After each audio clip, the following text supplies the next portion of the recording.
Kuits. My name's Kevin McKenna, that one. It's a HR breakfast for many of you that may not, well, if any of you not been here before, then just some points of housekeeping.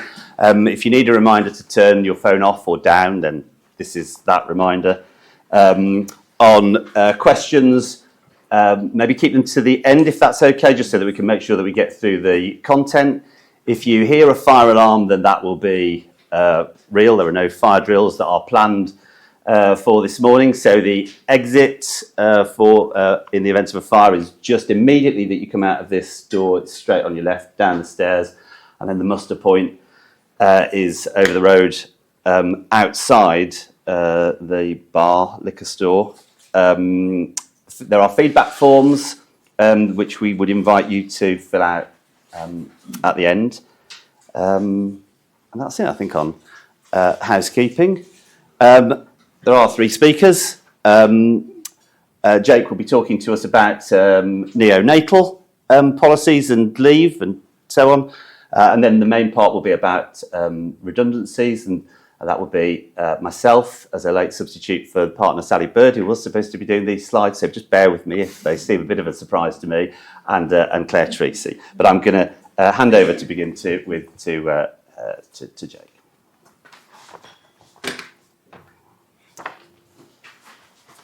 Morning. So, as Kevin said, I'm going to talk to you today about the new statutory entitlement to neonatal care leave and pay, and that comes into force on the 6th of April, so 3 weeks on Saturday.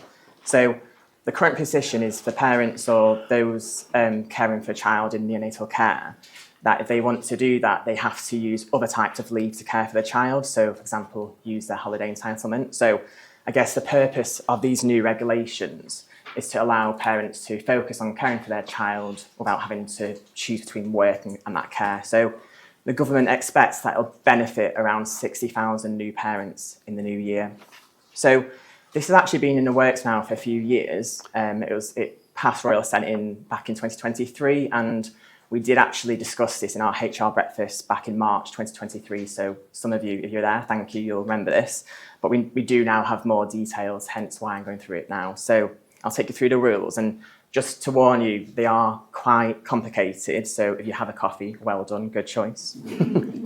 So first of all, leave. So this applies to parents of those caring for children who are admitted into care within 28 days of birth and who have received continuous care in hospital of 7 days or more. So the leave can't be taken in the first week, and it can't be taken after 28 days. So if you imagine the windows between 7 days from birth to 28 days from birth.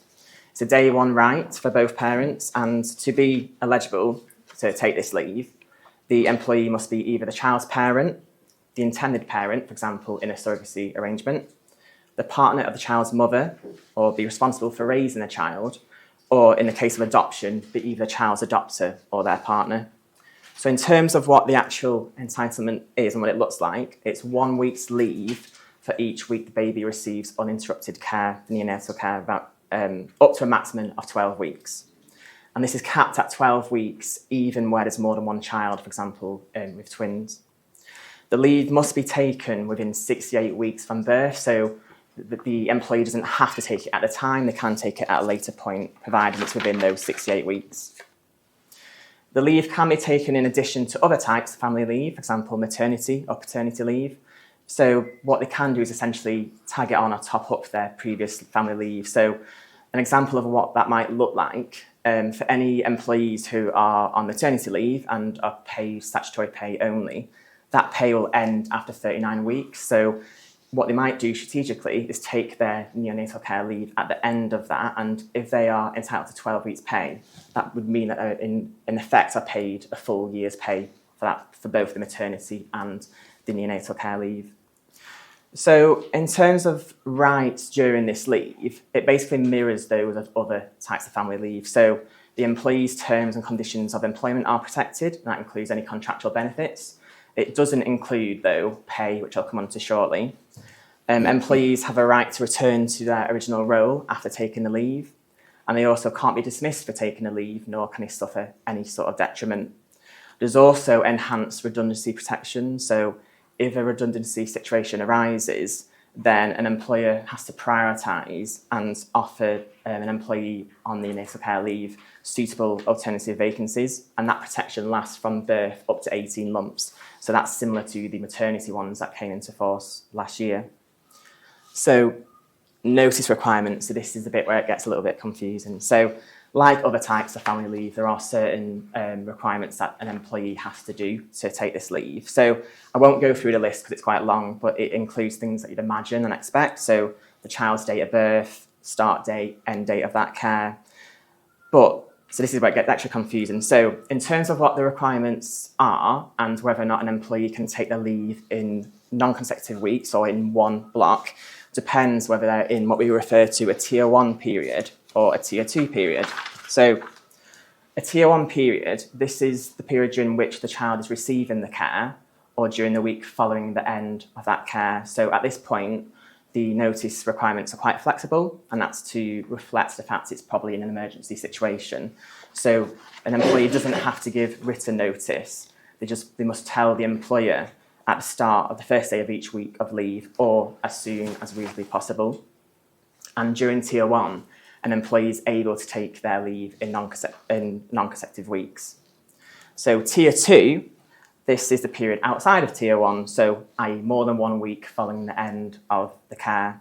So this isn't as flexible, and again, I guess that's to reflect the fact that someone might take it at a later date and has more time to give notice. And unlike Tier 1, the notice must be written. And for 1 week of leave, they must provide 15 days written notice, or for 2 or more weeks of leave, it's 28 days written notice. But unlike Tier 1, with Tier 2, they must take the notice in one consecutive block. So just to summarise, you've got Tier 1, which I guess you could say is the leave taken at the time of care or immediately after, and Tier 2, which is when care is taken at a later date. So for example, if someone took their maternity leave first and then added it on. It's worth mentioning as well that employers do have the right to waive those notice requirements, which I'll come on to shortly. So statutory pay, so employees entitled to this leave are also entitled to statutory pay, again, very similar to other types of family leave. And broadly speaking, if an employee qualifies or meets the requirements for, say, other types of leave, like maternity or paternity, then they probably do also meet the requirements for this neonatal care pay as well. So unlike the leave, this is not a day one right. An employee must have worked for the business for more than 26 weeks and earn more than the average earnings threshold, which is currently £123 a week, but that will rise in April to £125 a week. So in terms of what the pay is, again, it mirrors the other types of family leave. So from April, that'll be £187.18, or 90% of the employee's average weekly earnings, if lower. So what sort of things can you be doing now to prepare? Well, as you can see, it's not the most straightforward regulation. So first of all, get to know them, get your head around them, digest them, not least because some employees who want to take this leave are probably doing so in quite a stressful environment. So it's good to make sure that you know what the process is and what they need to be doing as well, and know your internal policies. So with that in mind, we strongly recommend that you do have a specific policy for neonatal care leave and pay.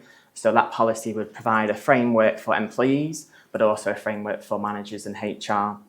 In terms of what it might look like, the policy, it might say things, for example, who it applies to, details in respect of pay and leave and how to take that, also the notice requirements by employees, and also how it interacts with other types of family leave.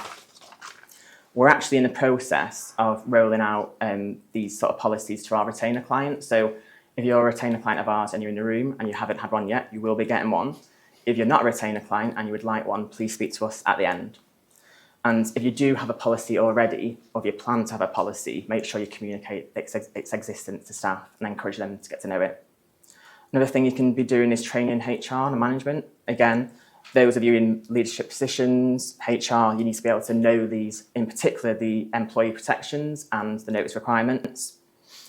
And finally, so I mentioned obviously about how it is a little bit confusing, particularly with the Tier 1, the Tier 2 aspect. So you might decide or take the choice to waive the notice requirements in an attempt to, I guess, simplify the process. So, for example, it might be that you take the same approach with notice for Tier 2 as you do for Tier 1, or if you have an employee who is already on another type of leave, for example, maternity leave, that you don't require them to provide written notice. But whatever you do, just make sure the policy you have in place reflects that. And last thing to point out as well is if you have any sort of enhanced pay or duration for other types of leave, for example, company maternity leave, company paternity leave, it might be that you want to consider replicating that as well with neonatal care leave and pay. So that's a tour of neonatal care leave. So I'm going to pass you over to Kevin. Thank you. Thank you, Jake. The main thrust of the talk today then is going to be around redundancies. When we do these HR breakfasts, we're trying to talk about the things which are relevant to the trends that we're seeing in the marketplace. And at the moment, there's a big trend towards cost cutting amongst businesses and redundancies. CIPD did a poll in February and found that a quarter of businesses are looking at making redundancies in the next 6 months, and that's reflected in what we're seeing. Clearly, that's driven by things like the increase in NI. That's a massive factor in terms of costs, but also we're seeing the geopolitical issues like tariffs that are happening at the moment, and increases in national minimum wage. So they're all bringing together, I suppose, a coalition of factors that are putting pressure on employers. And the other thing that I think we've seen in times gone by when this has happened, and by the way, that this level of redundancies, if you take out the COVID period, that's when that sort of thing has happened before, then there is a tendency for some employers to not miss an opportunity of a bad news story to jump on board with redundancies and perhaps use that as an opportunity to slim their staff or take out people that are, for one reason or another, just not wanted in the business. So Claire is going to just give us an overview of the redundancy process, hopefully not with too many pop-ups about what's going on in relation to some charity dinner that we're doing, but obviously we can keep a track on that as we as we go on. If you haven't been invited, you'd like to come, and maybe you play golf, then come and have a word with somebody at the end. In the meantime, I'll hand over to Claire.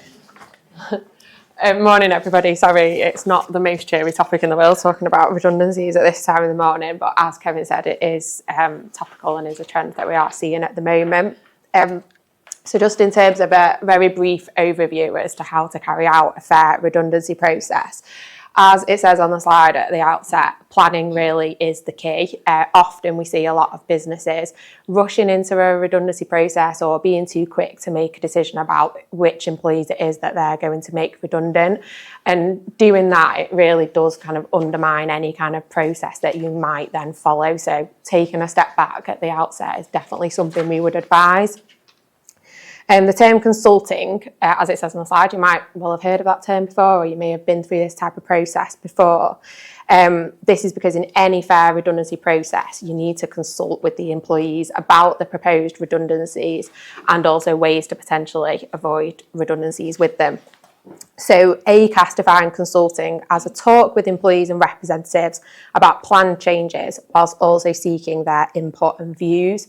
So practically, consulting means speaking with the staff that are at risk of redundancy, having meetings with them, being very open in your discussions and being open-minded in terms of being willing to change your mind about things that might be said during the process and what your plans are. So taking on board things that are said by the staff.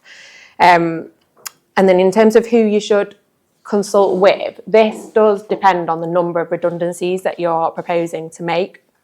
So if you're proposing to make 20 or more redundancies in your business within a 90-day period, then you need to consult with elected representatives. So if you don't recognise a trade union, then you need to give employees the opportunity to elect reps, and then you would consult with those reps on behalf of the employees.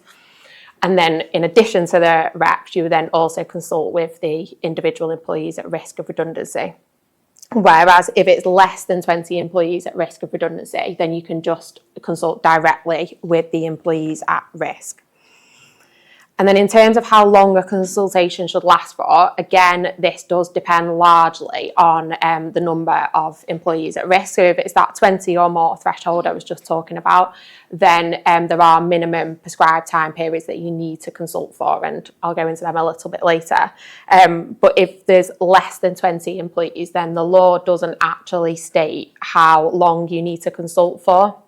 It's all about what's reasonable, and the law loves the word what's reasonable. So as a rule of thumb, generally we'd say around 2 weeks is usually okay, but it very much depends on what is said during that consultation process, what the employees might say to you, whether they have a lot of questions. So it might go on longer, it might be reasonable for it to go on for a shorter period of time.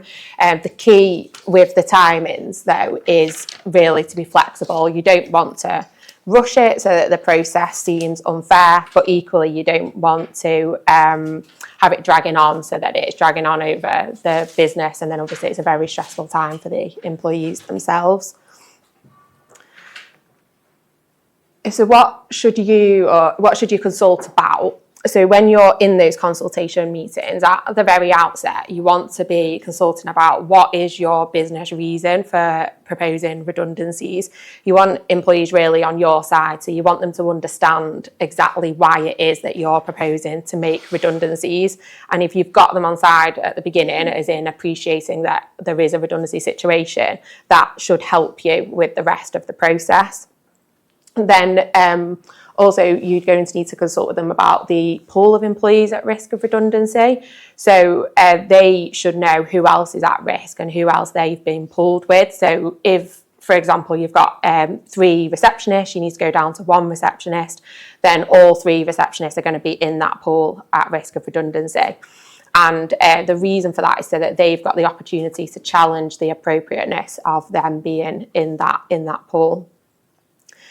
And then you also need to consult about the selection criteria. So again, if you've got multiple employees at risk of redundancy, you need to somehow determine which one or who is the person that's going to be made redundant. And you do that by having appropriate selection criteria to score them against, which sounds a bit brutal, but that is the reality of what happens in a redundancy process. So you want the selection criteria to be as objective as possible, just because it then makes it harder to challenge. But what's more difficult for employees to challenge is if they've agreed a selection criteria during that consultation process. So if during the consultation meetings, you can say to them, look, this is the selection process selection criteria, we're planning on using. Do you have any questions? Do you have any comments about that? And if they don't and they agree to it, then great, that makes it really difficult for them to then challenge it later down the line when they score the lowest and have ultimately get selected for redundancy. So the reason I kind of make that point is because there are a lot of cases where redundancies have been held to be unfair or discriminatory because of the selection criteria used. So there was a case, just to talk about briefly, this was a case against Marks and Spencer's where they had a successful disability discrimination claim brought against them by a dyslexic employee after she was made redundant. And she actually was awarded around £53,000 by the tribunal.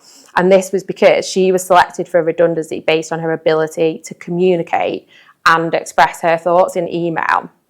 And their selection criteria, M&S's, was behaviour, technical skills and leadership skills. And she, on the behaviour criteria, she was marked down due to the tone of her emails.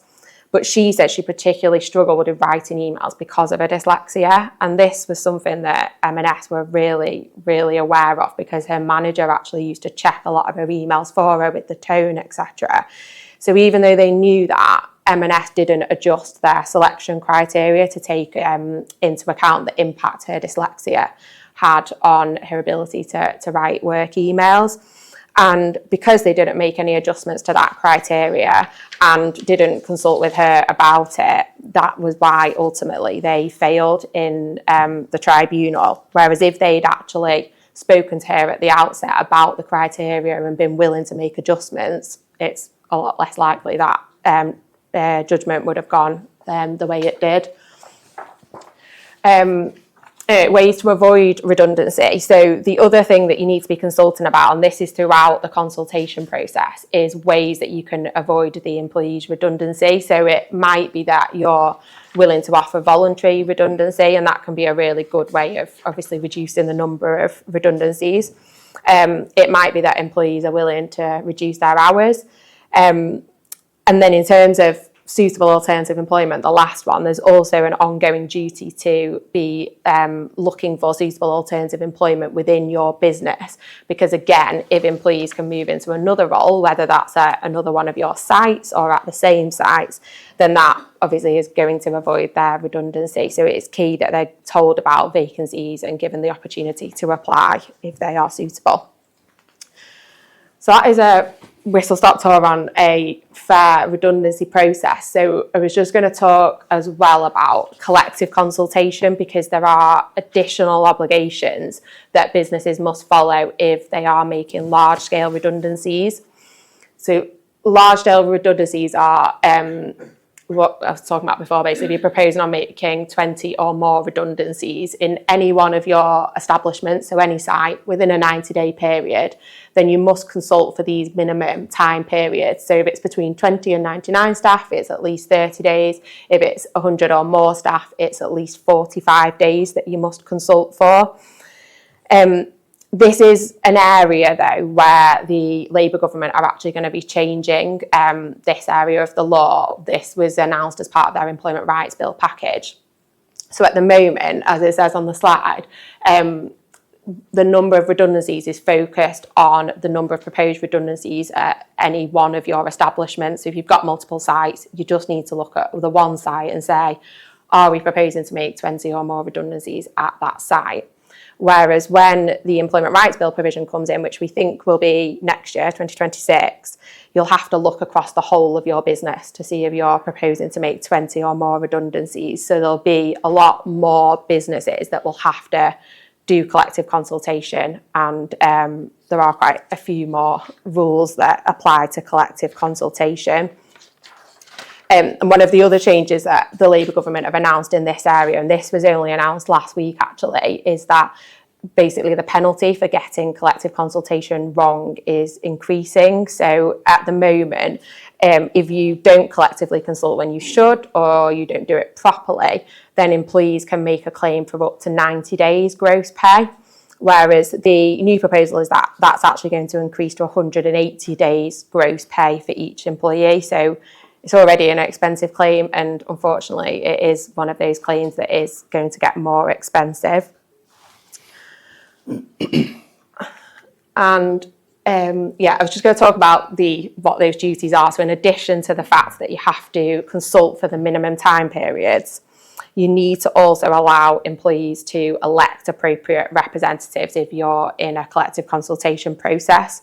So I touched upon that just before. So if your business recognises a trade union, you would consult with the trade union reps. But if not, then you need to allow employees to elect appropriate representatives.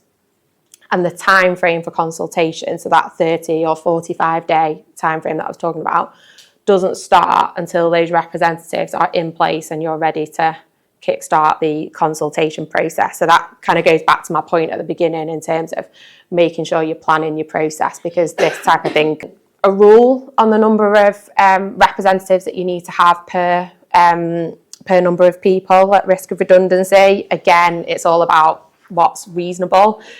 So you basically want to make sure that all the employees that are at risk of redundancy are fairly represented. So some thought does need to be given to that. Then we've got providing written statutory information. So the law is very specific in this area, that within a specific time frame you need to provide to the representatives written information about the redundancies, and that is quite specific. So for example, in terms of the number of redundancies, the type of employees, and how long you're consulting for. And then the idea being that the representatives would then pass that over to the employees that they're representing. And then finally on this slide is notifying the Secretary of State. So it's a bit bizarre, this one really, but you have to submit a form that's called the HR1 form. And that's available online. Again, that's got to be done within a specific time frame. The reason being to effectively notify the Secretary of State that you're planning on making X number of redundancies, these are the type of employees, and this is when it's happening. And then that form basically gets passed to the relevant government department, the idea being that they can then help the employees find new work afterwards. But there are penalties for fines for not doing that form, so definitely an important part of collective consultation. So hopefully from that you can kind of see what a fair redundancy process it looks like, but then also that there are these additional obligations, as I say, for collective consultation, so the minimum timeframes, and then the election of appropriate reps, the written information, and the HR1 form I just mentioned. That was everything I was going to say on redundancies.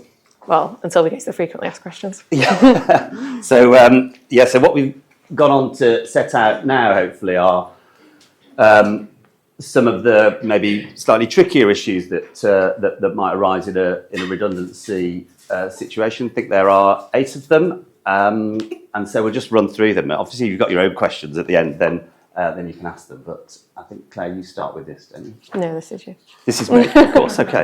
As I said, I'm completely familiar with these slides.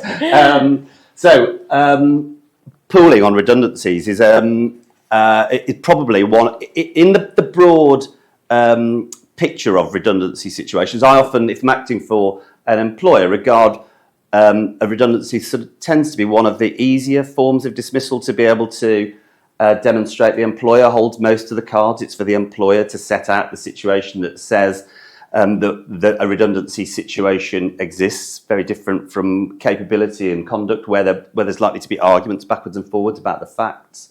But in redundancy situations, the broad picture should be that if you get the steps right, then it is broadly easier. But one of the areas for attack for employees, and we also act for employees as well as employers, is around pooling.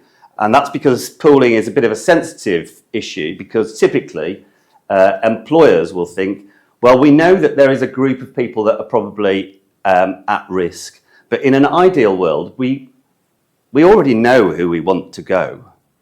We know who the best performers are. We know who the people are that are likely to score least well. And what we really don't want to do is start consulting with a wide group of people, start frightening people in that situation, because almost inevitably what happens is the people who are the best people, the most, the people with a bit of get up and go, are the people that get up and they go, and then you're left with the people that you didn't want to have. So the place to start on pooling is to go back to the definition of a redundancy, is where you're saying it is work of a particular type that is expected to cease or diminish, or work of a particular type is expected to cease or diminish at a particular place. So you go back to that and you look at what the work is.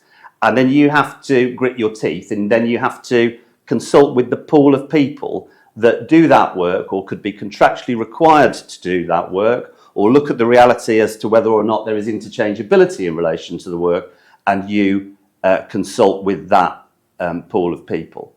And even though that might draw in people that you're thinking, well, that's going to concern them and I think that they might leave, the best thing you can do about that is to get through the process, not too quickly, but swiftly enough, and communicate well through the process.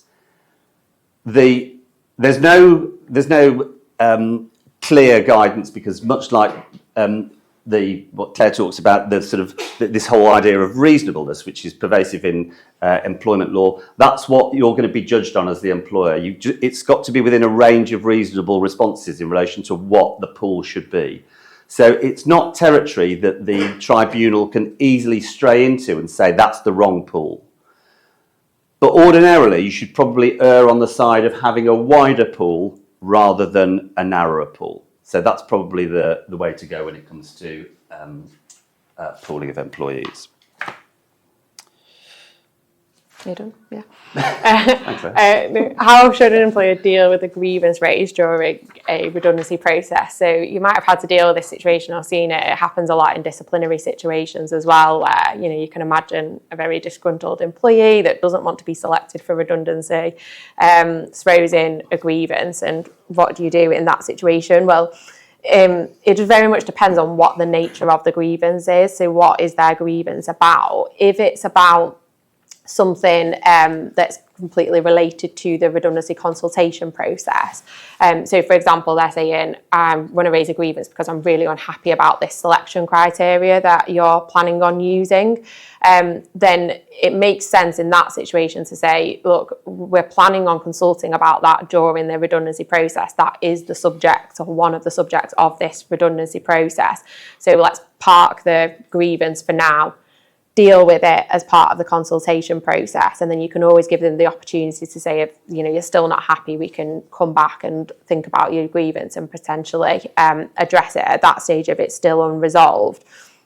But if it's a grievance that's completely unrelated to the redundancy process, so for example, they're saying I've been harassed at work, I'm being bullied, etc. by my manager or whoever it is, then you're going to still want to deal with that grievance process, and if appropriate, pause the redundancy process whilst you do, because claims like related to harassment or discrimination claims are going to be far more expensive for a business if they're not resolved and that person is ultimately made redundant.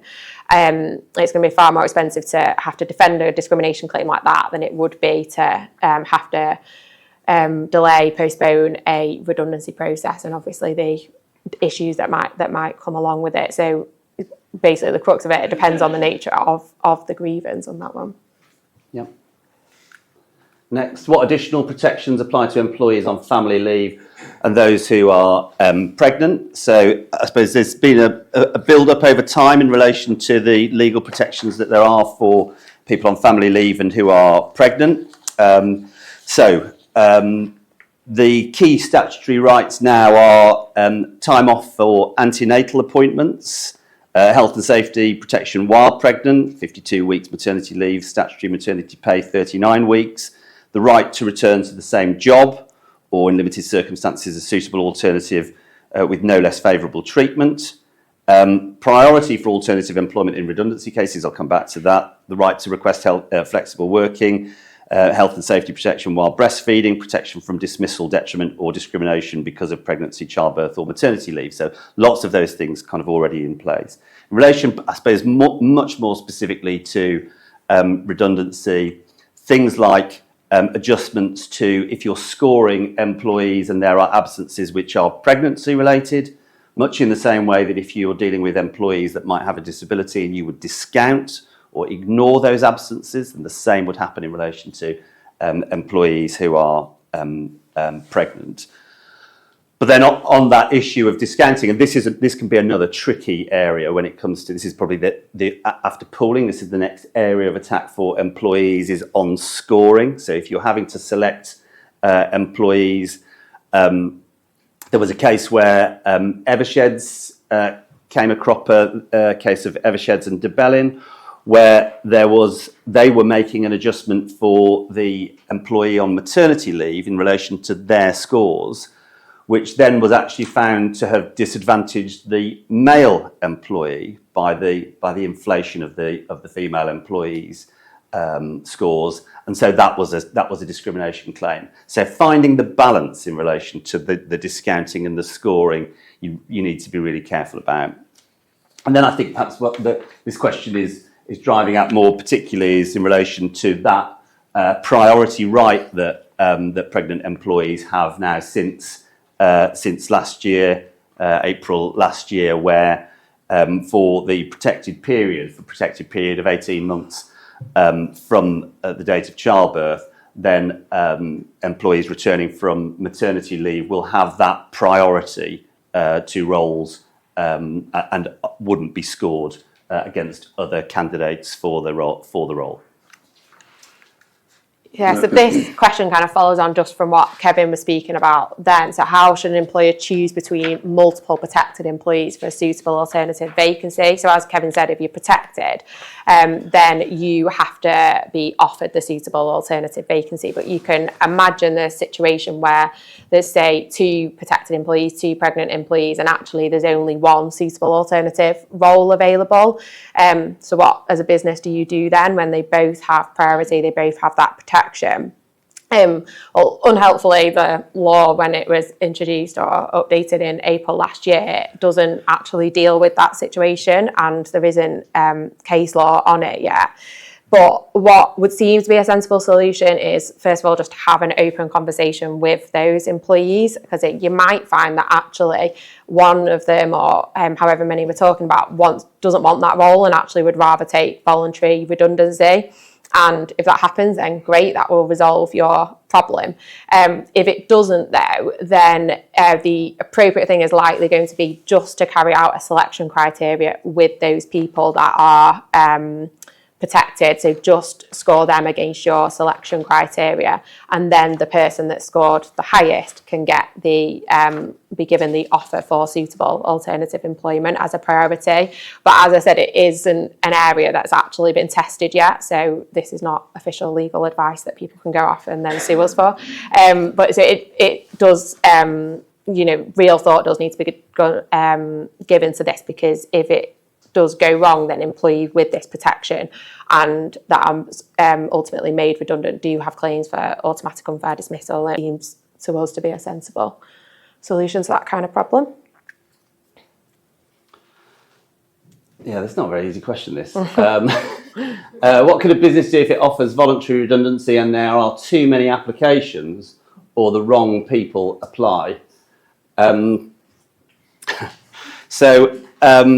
Well, first of all, voluntary redundancy is a pretty useful thing to start with at the outset of a redundancy situation, because it can take lots of the heat out of a situation when an employee puts themselves forward for a termination. It's still a redundancy termination. But in voluntary redundancy situations, the employer's got a fair degree of latitude.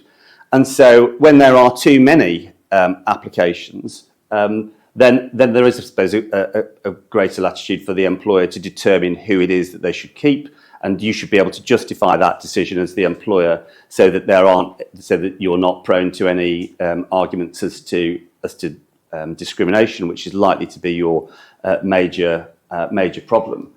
And if the wrong people apply, then to some degree the same occurs. Probably the key in relation to voluntary redundancies and inviting volunteers is to make it plain from the outset that you reserve the right to reject the application for the voluntary redundancy, so that you're not bound into accepting people that put themselves forward for redundancy. But actually, in practice, I don't know that I've ever had a claim in relation to a disputed volunteer for somebody that really wants to go.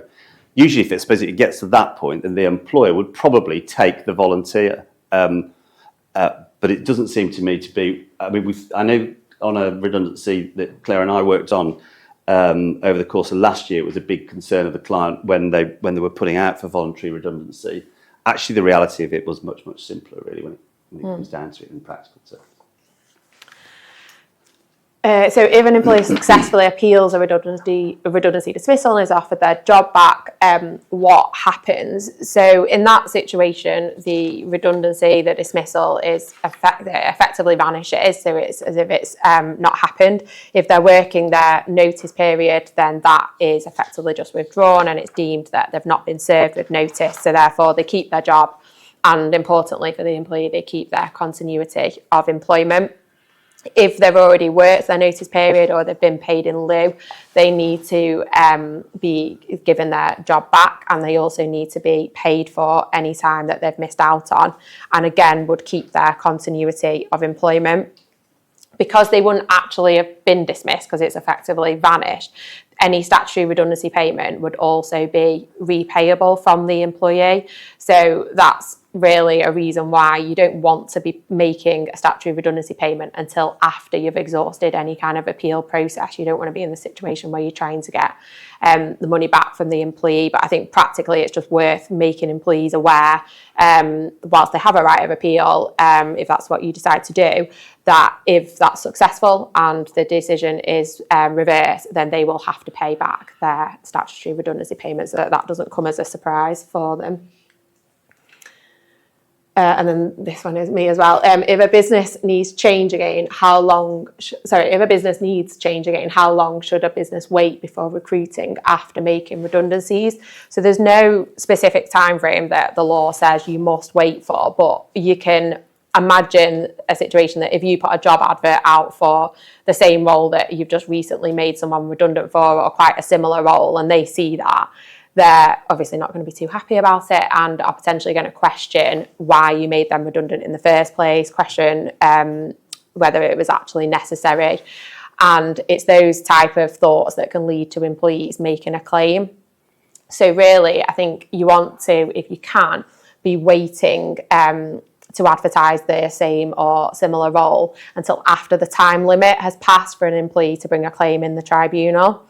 So at the moment, employees have 3 months from when they're made redundant, when they're dismissed, when they're made redundant, to bring a claim in the tribunal.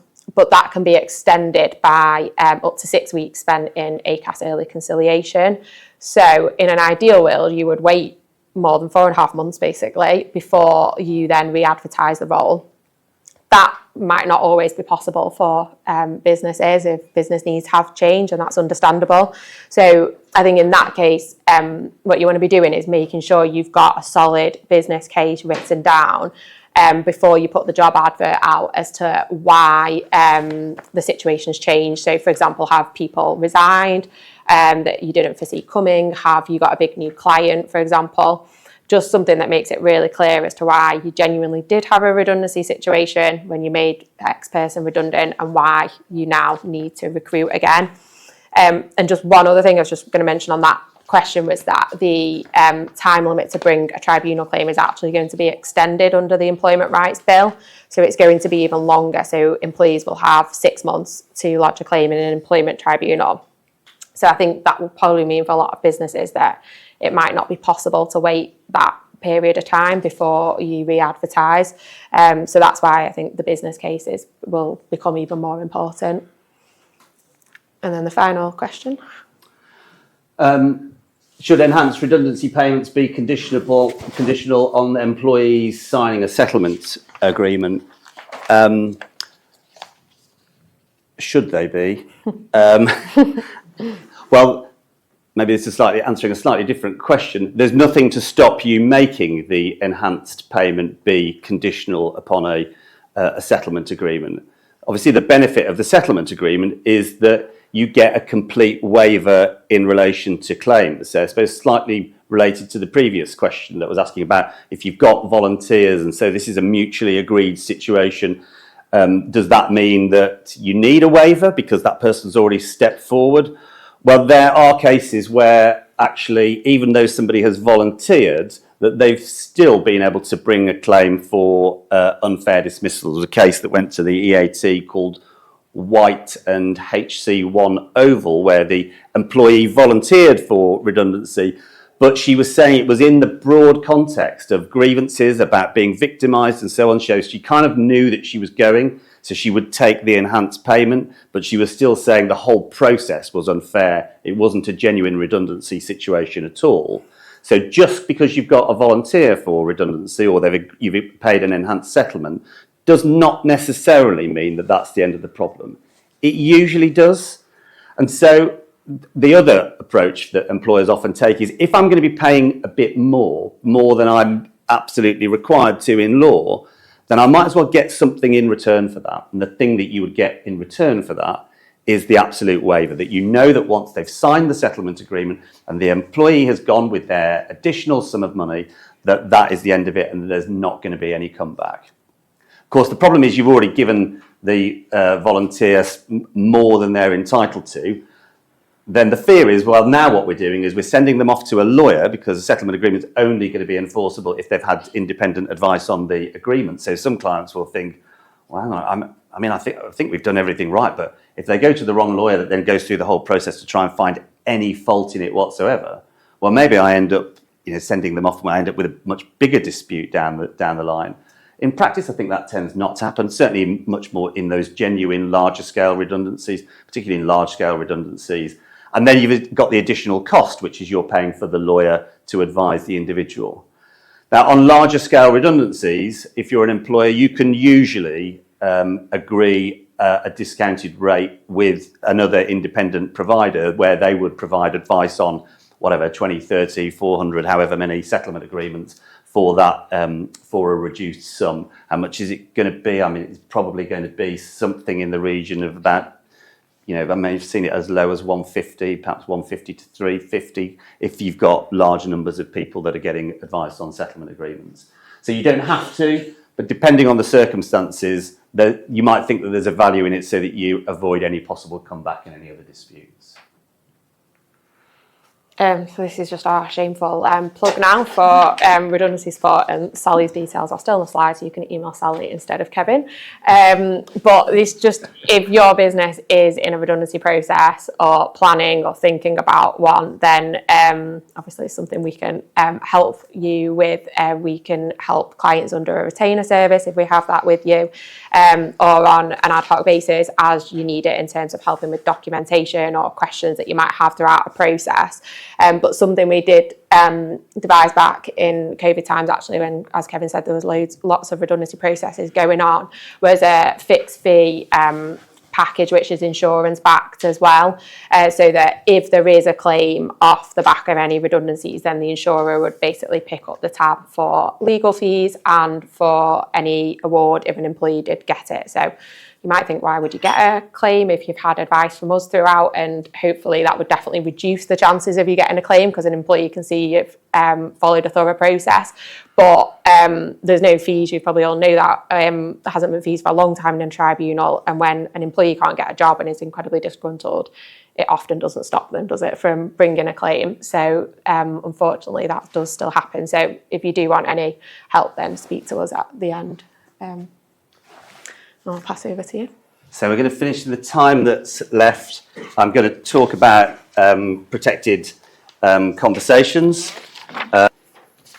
So these aren't, I mean, I know I'm labouring this point. These aren't my slides. So if you forgive me, what I might do is I might conflate some of them as we go on. So we've got like 9 minutes left. So I'm just going to talk a bit about protected conversations in relation to the kind of the issues that you get in the area. So protected conversations, or as I think that they're more formally known, pre-termination negotiations, but nobody calls them that. So these are some an amendment to a statute that introduced, if you care, Section 111A to the Employment Rights Act, which gave this entitlement for employers to have honest, frank conversations with employees with a view to maybe securing a mutual termination of their employment. And that came in because there had been previous cases where whenever employers tried to do that, then there would instantly be at risk that the employee would say that that amounts to a fundamental breach of the contract.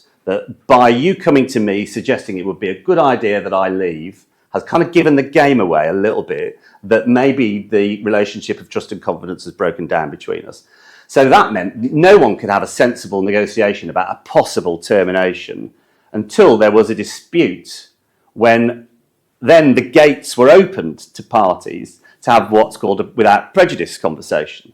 So the without prejudice rule is simply a rule that says where parties are in genuine negotiations to resolve a dispute, then those negotiations are not admissible in any case. So you wouldn't be able to use the fact that your employer had said, there's some evidence here that you've stolen £1 million from our bank account. Maybe we should have a conversation about your possible exit. They wouldn't be able to say, well, you've just undermined the relationship, and so now I'm going to claim constructive dismissal. So the rule came in to allow that flexibility for conversations to take place. So the common scenarios where those settlement discussions would take place and what it's envisaged for might be in a situation where there are most typically, say, conduct issues. So the employee is guilty of some misconduct or other, say, for argument's sake, a theft. There's some evidence about it, and the employer says we could go through this process, or there is this opportunity for us to go down another route, at the end of which you sign a settlement agreement and we all go our separate ways, no dispute. What it's not designed for, and this is where one of the areas that employers can often trip up on, is it's not designed for any of the areas where one of the protected characteristics might be engaged or there's going to be whistleblowing. So if the facts weren't you've possibly just stolen some money and we think that there might be an issue, but you're saying instead to the employee, oh, congratulations, I've heard that you are now pregnant. I also think it would be a good idea if we were to part company. So obviously, I say obviously, but it's not obvious necessarily. It's not designed for that. It's not designed for the situations where there's going to be an area of discrimination involved. So you've got to be really clear about that. And also, you do have to be clear about whether or not there's a dispute. So you're not necessarily relying on protected conversations if you are already in a dispute. And you might be in a dispute, for instance, where an employer has made a decision. So you've raised a grievance and they've rejected your grievance. Now you're in a dispute, potentially. There, the without prejudice rule might apply. That's different to there being a protected conversation. Doesn't mean that both rules couldn't apply at the same time, but lots and lots of employers, lots and lots of other lawyers get it wrong in relation to whether or not we're talking about a protected conversation where there's no dispute, but there has to be no protected characteristic, or whether it's without prejudice, where there has to be a dispute, and the dispute could be about sex discrimination, race discrimination, whatever. It could be about those things. If you've got a dispute, the without prejudice rule works for that. Let's see what's on the next slide. So we kind of talked about the meaning of them. Initiating them then can be a bit more difficult. Where do you start with a protected conversation?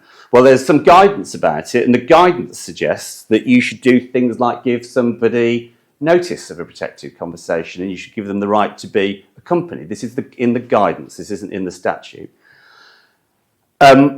But there's some problems with that potentially, because what you're doing is you're creating a cover that's never going to be used in evidence against you to have the conversation, but you're giving the employee some advance notice. So if you're the employee in that situation, you're thinking, I'm a bit exposed now.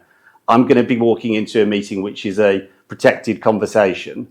You don't need any further clues to know what that's going to be about. That's going to be about you getting sacked.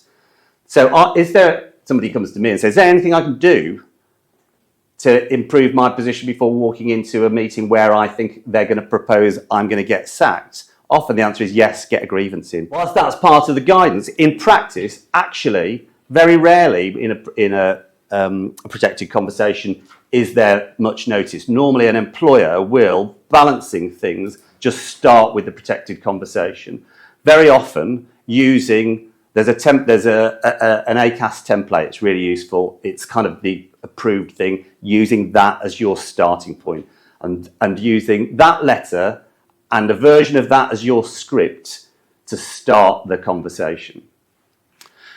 The key then is not to put the employee under undue pressure. Let's leave it on this for the moment. Under undue pressure. What that means, in the guidance that means giving people 10 days to consider the offer. It also means things like not suggesting to the employee that it is a done deal or putting pressure on them in any other way to accept the offer.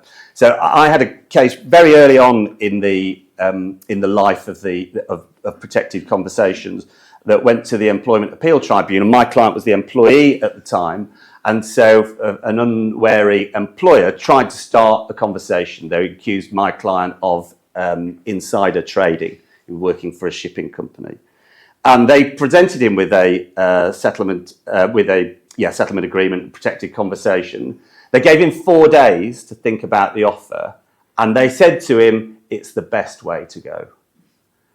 That, the EAT found, was undue pressure. Too short time, bit of pressure with just saying something like they'd put that in the email. We didn't need to argue about that. That was the evidence. It was the best way to go. So as soon as I saw that, I thought, right, well, we've got them here, at least on this, that we will be able to use this now in his favour to be able to say that any disciplinary now after this is going to be a foregone conclusion. And the EAT agreed and said that that would be admissible. So the timing of the offer is important. And I know that there can be lots of pressure. It doesn't mean that somebody couldn't come back to you within the 10 days. They can. But you should always say to them, you've got at least 10 days to consider the offer in front of you.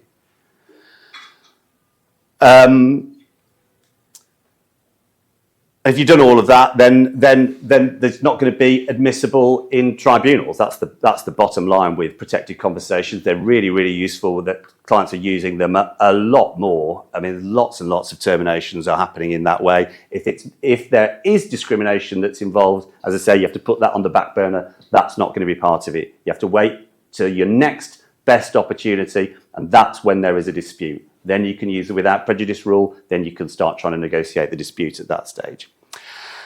Improper behaviour is what I've already talked about, which is effectively putting employees under pressure to take the deal. And I think the other thing that will change perhaps in terms of the impact of the employment bill, no news on the charity dinner, on the employment rights bill, will be around issues of confidentiality. That's something that there's going to be a big change. There's already been some shift in terms of confidentiality around discrimination type issues, particularly in the context of sexual harassment. I think if you've been to previous HR breakfasts, you'll realise that there is this duty since October now about the positive duty on employers to prevent sexual harassment in settlement agreements and things like that. You're probably going to find it much rarer that there's going to be confidentiality clauses in relation to issues like that. I think I've gone 1 minute over, hopefully. Then there's the obligatory advert about what we do, and we do training, and we do all the kinds of things that you might expect lawyers to do, contracts and handbooks and so on. And then the next slide will say questions.